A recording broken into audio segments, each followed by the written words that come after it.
Hello students. So now we will discuss about the limitations of the electromagnetic wave theory. Till date we have discussed about the electromagnetic wave, electromagnetic spectrum और उसी पर based हमने कुछ numericals भी किए हैं. Apart from this we have also discussed the quantum wave theory given by the Max Planck. ठीक है. अभी उसके बाद हम बात करते हैं कि इन चीज की जरूरत क्यों पड़ी. Because of one reason that is called the limitation of the electromagnetic wave theory. Actually ये सब जो सिस्टम है ये चल रहा है समझने के लिए लाइट के नेचर को. कौन सा light? Which coming from the sun, जो सन से आ रही है. व्हाइट लाइट के नेचर को. सो व्हाइट लाइट के नेचर को पहले बोला गया that is the electromagnetic wave.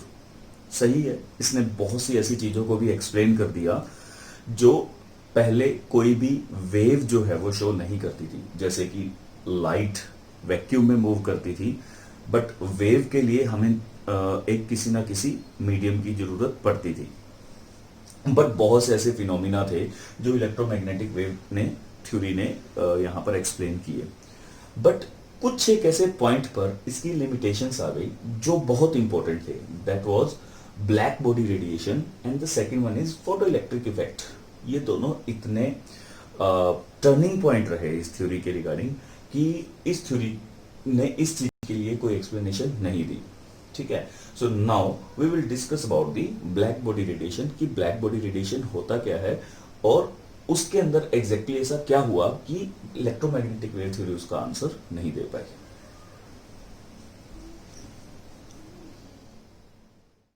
So first of all let us discuss कि कोई भी एक सब्सटेंस है वो किसी एक पर्टिकुलर कलर का ही क्यों दिखाई देता है. तो उसके लिए यहाँ एक डेमोन्स्ट्रेशन किया है. This is the source of light. ये एक सोर्स ऑफ लाइट है और ये सोर्स ऑफ लाइट जो है इस पर्टिकुलर सब्सटेंस के ऊपर वो लाइट को छोड़ रहा है. तो यदि ये सोर्स ऑफ लाइट है तो it contain all the colours. से विबग्योर यहाँ पर सभी के सभी ये कलर छोड़ रहा है. Say it is a source of white light. तो यहाँ पर ये violet, indigo, blue, green, yellow, orange and red colour को छोड़ रहा है and form the white light और सोर्स के ऊपर पड़ रही है. अब इस सोर्स पर क्या हो रहा है? सोर्स पर दो सिस्टम्स हो रहे हैं. First one is absorption. Absorption हो रहा है. ये सोर्स ऑफ लाइट क्या कर रहा है? यदि ये फॉर एग्जांपल ब्लू कलर का है तो ब्लू कलर के लाइट को ये रिफ्लेक्ट कर रहा है. That is the reflection.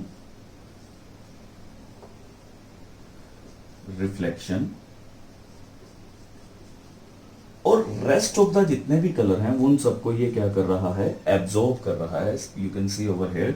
जब ये व्हाइट लाइट इसके ऊपर पड़ी तो केवल ब्लू कलर ही यहां पर रिफ्लेक्ट हुआ और वही कलर हमारी आईज में पड़ा और हमें ये कलर दिखाई दिया.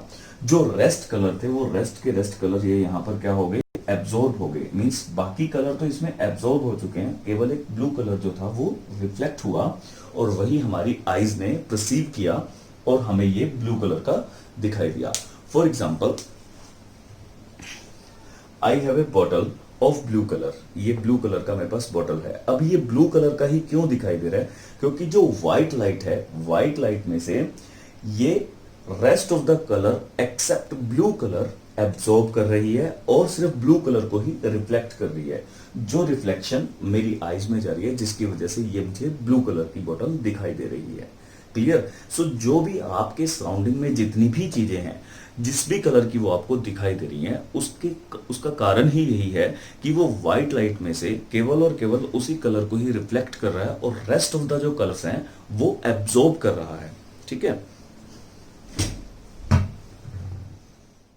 यहां पर दो क्वेश्चंस बनते हैं कि कोई भी सब्सटेंस व्हाइट कलर का कब दिखाई देगा या कोई भी सब्सटेंस ब्लैक कलर का कब दिखाई देगा.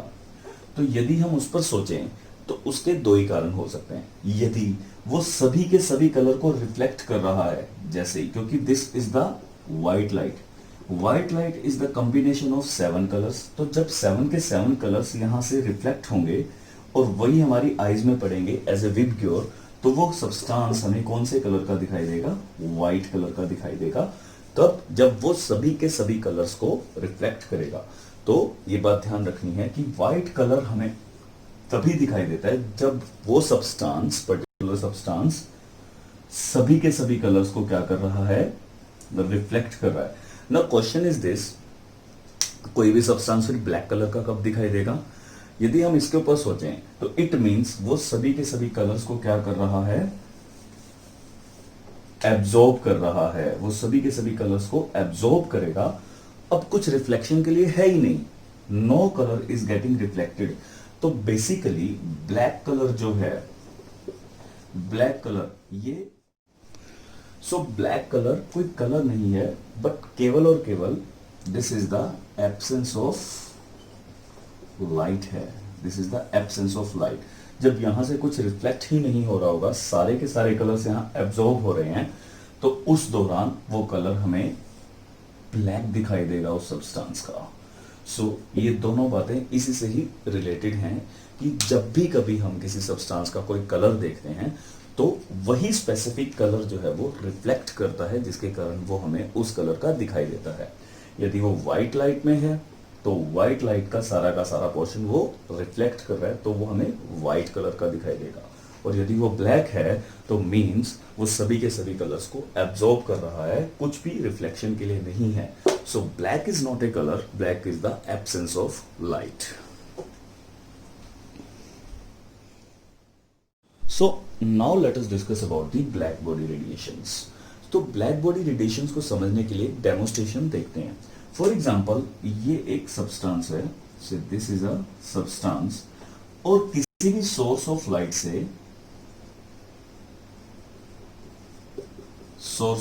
से इसने कुछ रेडिएशंस को एब्जॉर्ब कर लिया। एब्जॉर्प्शन के बाद क्या हुआ, इसका टेम्परेचर जो है वो इंक्रीज हो गया। ठीक है, जब इसका टेम्परेचर इंक्रीज हुआ तो इंक्रीज होने पर जितनी भी रेडिएशंस इसने एब्जॉर्ब की, से लैम्डा 1, लैम्डा 2, लैम्डा 3 से जितनी भी एब्जॉर्प्शन इसने जिस भी वेवलेंथ की इसने एब्जॉर्ब की हैं, वो सारी की सारी रेडिएशंस ये क्या करेगा, एमिट करेगा। इन रेडिएशंस को क्या बोल दिया जाता है, that is called the black body radiations. That radiations are called black body radiations. ठीक है, ब्लैक बॉडी रेडिएशंस के लिए ये चीज बहुत ही ज्यादा जरूरी है कि कोई भी सब्सटेंस यदि ब्लैक बॉडी रेडिएशंस एमिट कर रहा है, this is the emission of black body radiations, कि कोई भी सब्सटेंस यदि ब्लैक बॉडी रेडिएशंस को एमिट कर रहा है, उसका टेम्परेचर जो उसके सराउंडिंग में जितने भी आर्टिकल्स पड़े हुए हैं, say A B C D E F, ये जितने भी आर्टिकल्स उसके सराउंडिंग में पड़े हुए हैं, उससे उसका टेम्परेचर ज्यादा होना चाहिए, तभी वो ब्लैक बॉडी रेडिएशंस को एमिट करेगा। आपके आसपास जितने भी आर्टिकल्स रखे हुए हैं वो ब्लैक बॉडी रेडिएशंस इसलिए एमिट नहीं करते हैं क्योंकि उनका टेम्परेचर उनके सराउंडिंग में रखे आर्टिकल से ज्यादा नहीं होता। पर्टिकुलरली यदि किसी भी बॉडी का टेम्परेचर उसके सराउंडिंग में रखे सब आर्टिकल से यदि उसका टेम्परेचर ज्यादा हो जाए तो वो कुछ हद तक रेडिएशंस को एमिट करता है, जो रेडिएशंस उसने एब्जॉर्ब की हैं। So that radiations are called black body radiations. इन रेडिएशंस को हम ब्लैक बॉडी रेडिएशंस बोलते हैं।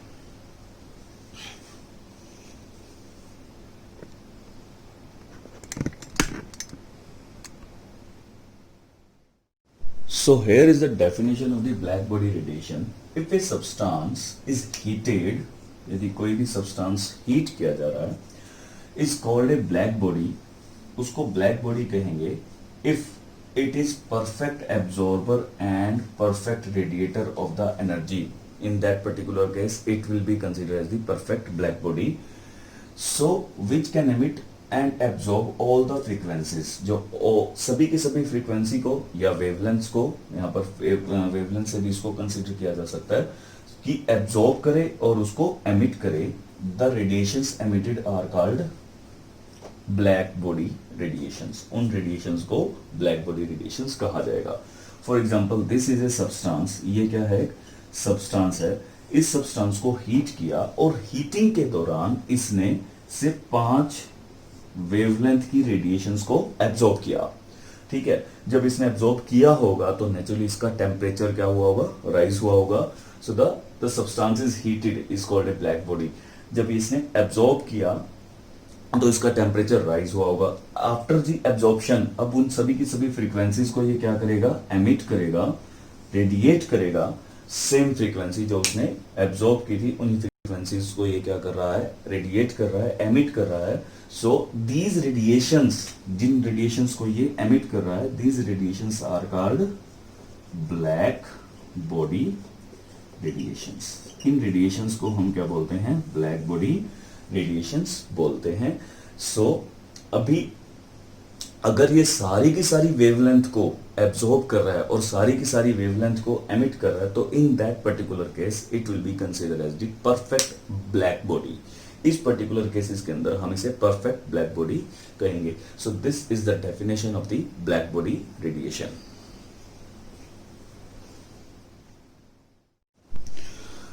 Now we will understand the black body radiation with the help of this animation.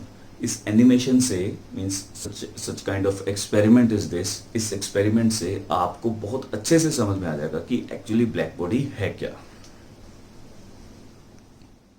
जब भी कोई रेडिएशन किसी ऑब्जेक्ट को हिट करता है तो 3 प्रकार के फिजिकल फिनोमेना पॉसिबल होते हैं।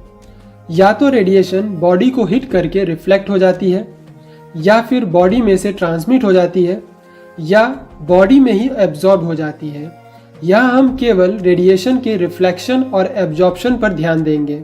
रेडिएशन में बहुत सारी अलग अलग वेवलेंथ की रेज होती हैं, जिनमें से कुछ को उनके कलर से पहचाना जा सकता है, जैसे कि विजुअल रे जिसमें 7 कलर्स होते हैं। वहीं कुछ वेवलेंथ के रेडिएशन में कोई कलर नहीं होता, जैसे कि infrared, X ray, gamma ray, radio wave etcetera. Now pay attention. कोई भी ऑब्जेक्ट रेडिएशन तभी एमिट करता है जब उस ऑब्जेक्ट का टेम्परेचर उसके सराउंडिंग के टेम्परेचर के कंपैरिजन में ज़्यादा हो, जैसे कि कैंडल। जलते हुए कैंडल का टेम्परेचर उसके सराउंडिंग रूम से ज़्यादा होता है। ठीक इसी तरह सन का टेम्परेचर इसके सराउंडिंग स्पेस की तुलना में बहुत अधिक है, लेकिन दोनों के रेडिएशन में फ़र्क है। कैंडल से आने वाली रेडिएशन में मोस्टली येलो कलर की वेवलेंथ होती है, वहीं सन से सभी वेवलेंथ की रेज एमिट होती हैं। सभी वेवलेंथ की रेडिएशन को एमिट करता है। जब यह रेडिएशन किसी ऑब्जेक्ट को हिट करती है तो वह ऑब्जेक्ट रेडिएशन का कुछ पार्ट एब्जॉर्ब करके बाकी का रेडिएशन रिफ्लेक्ट कर देता है। कोई ऑब्जेक्ट कितना रेडिएशन एब्जॉर्ब करता है वह उस ऑब्जेक्ट का एब्जॉर्प्शन कोफिशिएंट कहलाता है, जो बताता है कि टोटल इंसिडेंट रेडिएशन का कितना पार्ट एब्जॉर्ब हुआ है। यह एब्जॉर्प्शन कोफिशिएंट 20%, 50%, 80% कुछ भी हो सकता है।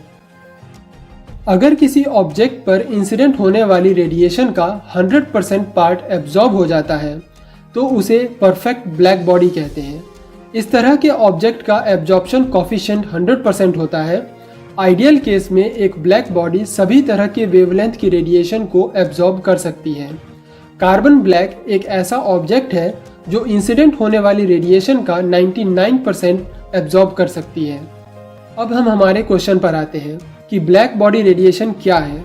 तो जब भी कोई रेडिएशन ब्लैक बॉडी द्वारा एब्जॉर्ब होता है तो इस एब्जॉर्प्शन के कारण उस बॉडी का टेम्परेचर भी इंक्रीज होने लगता है, जिससे उस बॉडी का टेम्परेचर भी अपने सराउंडिंग के कंपैरिजन में बढ़ जाता है।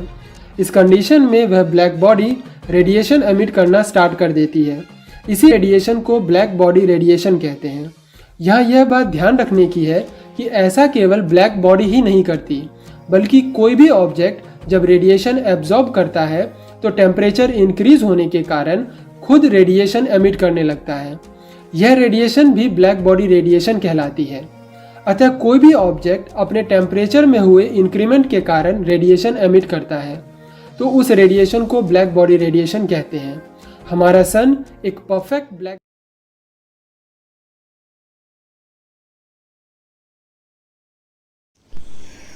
अब एक जो सबसे बड़ी प्रॉब्लम थी इलेक्ट्रोमैग्नेटिक वेव थ्योरी की, वो ये थी कि उन्होंने कहा था कि जब भी कोई एनर्जी एब्जॉर्ब होगी या एमिट होगी, जो उसका एनर्जी स्पेक्ट्रम होगा that will be always continuous. मतलब वो एनर्जी जब भी एब्जॉर्ब कर रहा है या एनर्जी एमिट कर रहा है वो कंटिन्यूस होगा।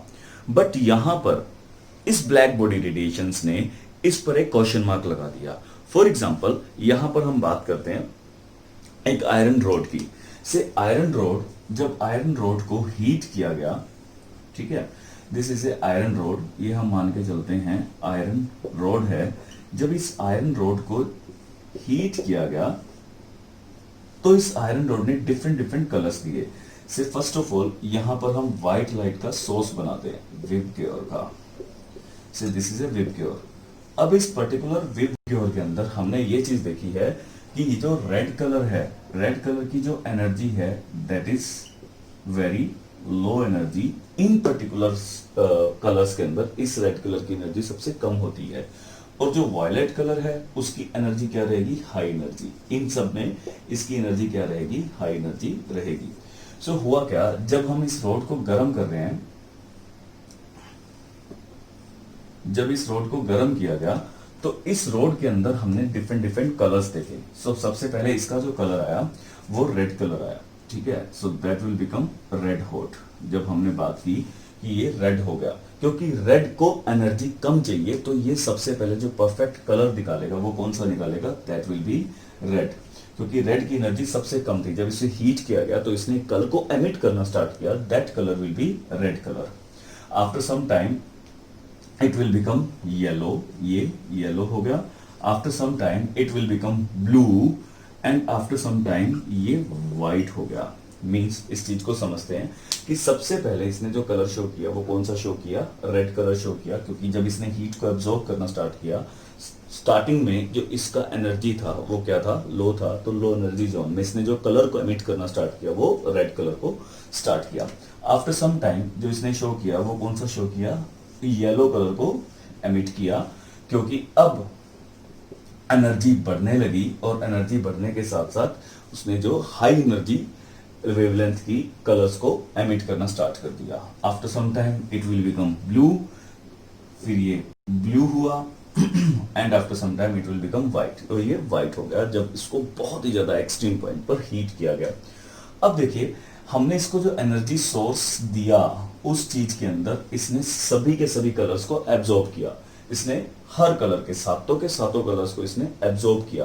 पर जब इसने एनर्जी को रेडिएट किया तो क्या वो पैटर्न कंटिन्यूस था, that pattern is purely discontinue. क्योंकि सबसे पहले उसने रेड कलर दिया, देन आफ्टरवर्ड्स उसने येलो कलर दिया, देन आफ्टरवर्ड्स उसने ब्लू कलर दिया। यदि हम इसका एक ग्राफ प्लॉट करें, यानी कि कलर्स प्लॉट करें, तो कलर्स के अंदर सबसे पहले इसने रेड कलर को एमिट करना स्टार्ट किया, then it show the yellow colour, then it show the blue colour, फिर इसने ब्लू कलर को एमिट करना स्टार्ट किया। So this is a continuous pattern, ये कंटिन्यूस पैटर्न है, but this pattern is not continuous, जो एक बिगेस्ट क्वेश्चन मार्क था on the wave, electromagnetic wave के ऊपर। सो इस वजह से वो इसे एक्सप्लेन नहीं कर पाए।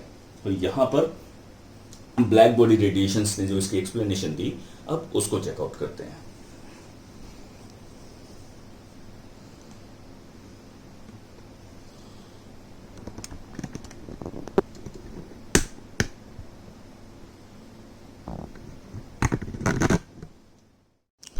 सो अब इस ग्राफ की हेल्प से हम ये देखते हैं कि जो आयरन रॉड था उसने डिफरेंट डिफरेंट कलर्स क्यों दिए।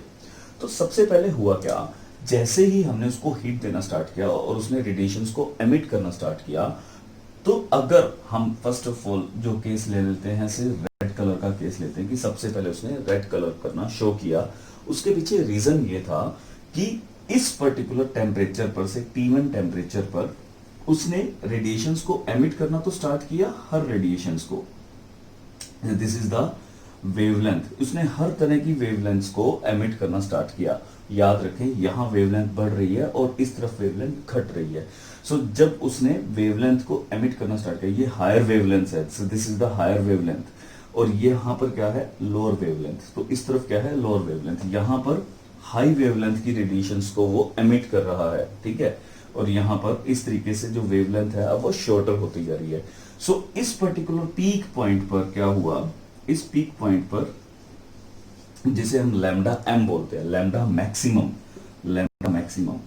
वो हर तरह की रेडिएशंस को एमिट तो कर रहा है, पर एक पर्टिकुलर वेवलेंथ को वो सबसे ज्यादा एमिट कर रहा है। जो यहां पर इस पर्टिकुलर पॉइंट पर हम मान के चलते हैं वो कौन सी थी, रेड कलर की वेवलेंथ, कि रेड कलर की वेवलेंथ को वो सबसे ज्यादा एमिट कर रहा है, जिसकी वजह से उसका कलर हमें क्या दिखाई दे रहा था, रेड कलर दिखाई दे रहा था। मैं बार बार बोल रहा हूँ, इस चीज को आपको समझना है कि वो रेडिएशंस तो हर वेवलेंथ की एमिट कर रहा है, पर जो मैक्सिमम पोर्शन है जो वेवलेंथ का, जो पीक वैल्यू है जो वेवलेंथ की, वो कौन सी है? रेड कलर की वेवलेंथ है, जिसकी वजह से उसका जो डोमिनेटिंग पार्ट है रेड कलर का वो ज्यादा हो जाता है, जिसकी वजह से वो हमें रेड कलर का दिखाई देता है। अब जैसे ही हमने टेम्परेचर को राइज किया से T2 is greater than T1, तो जैसे ही टेम्परेचर को राइज किया तो वेवलेंथ और ज्यादा शॉर्टर हो गई। यहां पर हमें वो लैम्डा m की वैल्यू जो दिखी वो कौन सी दिखी? मैक्सिमम की, that will be the yellow. अब वो हमें येलो कलर का दिखाई देने लगा, क्योंकि अब उसने हायर वेवलेंथ को छोड़ के लो वेवलेंथ की रेडिएशंस को एमिट करना स्टार्ट कर दिया, that will be the yellow. So इस पर्टिकुलर पोर्शन पर वो हमें कौन से कलर का दिखाई देगा? Yellow. For example, for instance, यदि हम टेम्परेचर को और राइज करते हैं तो वो इस तरह की वेवलेंथ को शो करना स्टार्ट करेगा, और यहाँ पर जो वेवलेंथ होगी वो कौन से कलर की होगी? से ब्लू कलर की वेवलेंथ होगी, जिसकी वजह से वो हमें ब्लू दिखाई देगा। सो ये सबसे बड़ा ड्रॉबैक था इलेक्ट्रोमैग्नेटिक वेव्स थ्योरी का। अब इसे एक एनिमेशन से भी समझते हैं। जब हम रॉड को गर्म करना स्टार्ट करते हैं तो पहले इसका कलर रेड होता है, फिर ऑरेंज, उसके बाद येलो। रॉड को और गर्म करने पर इसका कलर ब्लू और फिर वाइट हो जाता है। इस एक्सपेरिमेंट से यह क्लियर है कि किसी ऑब्जेक्ट का कलर हमें क्या दिखाई देगा, यानी ऑब्जेक्ट किस वेवलेंथ की रेडिएशन को एमिट करेगा, यह उस ऑब्जेक्ट के टेम्परेचर पर डिपेंड करता है। इसे समझने के लिए एक ब्लैक बॉडी के रेडिएशन कर्व को समझते हैं। यह एक ब्लैक बॉडी से रेडिएट होने वाली रेडिएशन का कर्व है, जिसका टेम्परेचर 4000 केल्विन है। यह कर्व एमिटेंस यानी ब्लैक बॉडी के per unit area per unit time में रेडिएट होने वाली एनर्जी और वेवलेंथ के बीच है। इस कर्व को ध्यान से देखें तो यह कर्व होमोजीनियस नहीं है। इस टेम्परेचर पर लॉन्गर वेवलेंथ की रेडिएशन बहुत कम एमिट होती है। जैसे जैसे हम शॉर्टर वेवलेंथ की ओर आते हैं तो इन वेवलेंथ के ज़्यादा रेडिएशन रेडिएट होते हैं। एक वेवलेंथ ऐसी भी है जिस वेवलेंथ की मैक्सिमम एनर्जी रेडिएट होती है, इसे लैम्डा m से डिनोट करते हैं। यह वेवलेंथ पीक वेवलेंथ या डोमिनेटिंग वेवलेंथ कहलाती है। भले ही ब्लैक बॉडी सभी वेवलेंथ के रेडिएशन को एमिट कर रहा है, फिर भी चूंकि लैम्डा m डोमिनेटिंग वेवलेंथ है, इसलिए इस टेम्परेचर पर हमें ब्लैक बॉडी लैम्डा m के कॉरस्पॉन्डिंग कलर यानी रेड कलर की दिखाई देती है। अब अगर ब्लैक बॉडी के टेम्परेचर को इंक्रीज करके 5000 केल्विन पर रेडिएशन कर्व ड्रॉ करें तो यह कर्व भी पहले वाले कर्व के सिमिलर ही है। अंतर केवल इतना है कि टेम्परेचर इंक्रीज करने पर dominating wavelength lambda m left side की ओर यानी शॉर्टर वेवलेंथ की ओर डिस्प्लेस हो जाती है। यह कर्व में हॉरिजॉन्टल और वर्टिकल दोनों डायरेक्शन में डिस्प्लेसमेंट है। इस वीडियो में हम केवल हॉरिजॉन्टल डिस्प्लेसमेंट पर ध्यान देंगे। इस टेम्परेचर पर डोमिनेटिंग वेवलेंथ के कॉरस्पॉन्डिंग कलर ग्रीन है, अतः ब्लैक बॉडी हमें ग्रीन कलर की दिखाई देती है।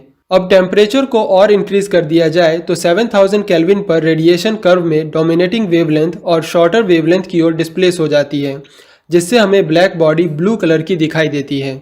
विलियम विंस ने इस फिनोमिना को क्लासिकल मैकेनिक्स से एक्सप्लेन करते हुए बताया कि जैसे जैसे किसी ब्लैक बॉडी का टेम्परेचर इंक्रीज होता है, वैसे वैसे उससे रेडिएट होने वाली रेडिएशन की डोमिनेंट वेवलेंथ शॉर्टर वेवलेंथ की ओर डिस्प्लेस होती जाती है। इसे ही विंस डिस्प्लेसमेंट लॉ कहते हैं, जिसके अकॉर्डिंग किसी ब्लैक बॉडी से रेडिएटेड रेडिएशन की डोमिनेंट वेवलेंथ लैम्डा मैक्सिमम उस ब्लैक बॉडी के टेम्परेचर के इन्वर्सली प्रोपोर्शनल होती है।